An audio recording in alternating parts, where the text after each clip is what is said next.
Hola, ¿qué tal? Soy Servando Montes del podcast Lenguaje Oral y Escrito y hoy hablaré sobre un tema que los maestros conocemos, pero los padres de familia no necesariamente. Me refiero a la utilización de preguntas para promover la comprensión lectora con los niños, con los alumnos. Iniciaré diciendo que de las muchas propuestas para buscar que los niños entiendan lo que leen para promover su comprensión, plantearles preguntas es una opción válida, de muchas, ¿no? Sin embargo, antes se deben atender varios aspectos, así que hoy les hablaré de al menos tres precisiones para promover la comprensión lectora a través de los cuestionamientos que hacemos a los niños. La primera de ellas sería recordar que cuando un niño lee por cuenta propia, de manera frecuente e incluso de manera ocasional, pero por gusto, por cuenta propia, quizá no es necesario plantear ningún tipo de pregunta.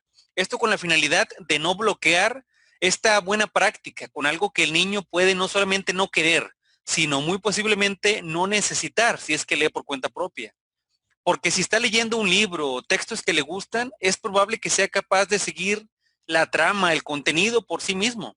Si es que así lo decide, si hay una duda por atender, es también probable que se base en esos recursos que los lectores construimos de a poco. Así de sencillo. La segunda precisión sería que debemos mantenernos muy alerta a la posibilidad de facilitar material de lectura apropiado para los niños o a los adolescentes, sí, pero también a la posibilidad de identificar esos momentos en que ellos mismos gustan compartir con nosotros su sentir, sus dudas, incluso el deseo de indagar qué pensamos nosotros sobre lo que ellos leen. Por ejemplo, algo típico es cuando de repente nos platican que están leyendo algo. Así de fácil. Y ese es el anzuelo que ellos nos sueltan y que nosotros deberíamos morder para preguntarles qué están leyendo, qué les parece, qué es lo que más les ha gustado o qué no les ha gustado. Esas preguntas serán una muestra de nuestro interés hacia ellos, que claro que debe ser genuino, debe ser auténtico. Y entonces simplemente seguir el hilo de la conversación mediante preguntas tal como ocurre en cualquier charla, no precisamente para intentar promover la comprensión lectora. Una tercera precisión más sería y que quizá es la que ustedes estaban esperando desde un inicio, es que el tipo de preguntas que podemos hacer, hay orientaciones para ello. Llegado a este punto, el camino se divide todavía más porque hay quien parte de preguntas muy sencillas como ¿qué tipo de texto es el que lees? ¿De qué trata? ¿Qué te gusta más? ¿Cómo son eh, los personajes? Es decir, preguntas más o menos generalizables. Hay quien incluso llama a esta estrategia el dado de la comprensión y anota las preguntas en un dado que elaboran de tamaño grande, donde las anotan en cada cara del dado. Pero también hay quien trabaja sobre una idea varias veces reformulada que consiste en dividir las preguntas en tres tipos. La primera de ellas serían las preguntas literales, con las que se busca comprender todo aquello que está dicho en el texto, es decir, lo explícito. Ejemplo con el cuento de Caperucita Roja, para este tipo de preguntas serían, ¿a quién se encontró Caperucita por el camino? ¿O qué le había dicho su mamá que hiciera? ¿Qué orientación le había dado? Es decir, todos los detalles que están escritos, sin más.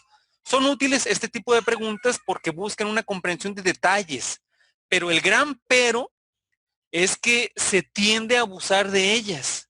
Y entonces, conforme los niños crecen, pueden ser tan rutinarias que resulten aburridas o que no reten el intelecto de los niños, menos de adolescentes o de los jóvenes. El segundo tipo de preguntas, entonces, más complejas, serían las inferenciales.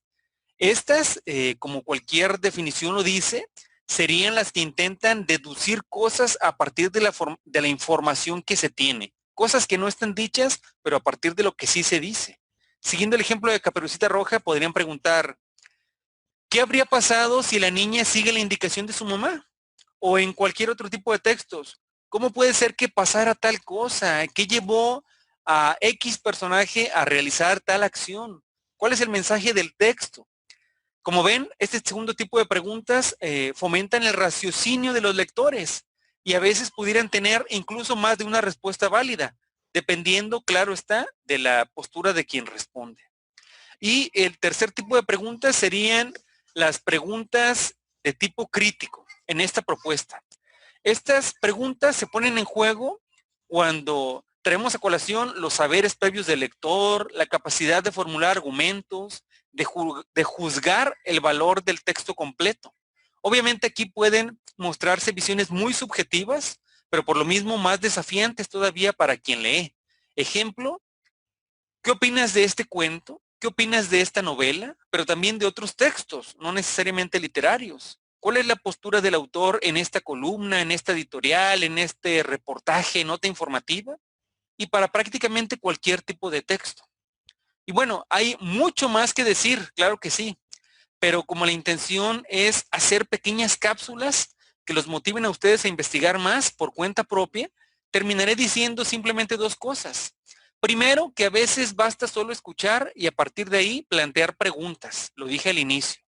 Y segundo, que a veces es necesaria solamente una pregunta, como ¿qué te pareció el texto? Para que quien contesta nos dé tanta información que no sea necesaria ya plantear ninguna otra pregunta. Es decir, lo que habría que hacer entonces es simplemente aprender por placer, ese placer tan valioso y potencial creador de ideas, proyectos o simplemente diálogo auténtico entre dos lectores.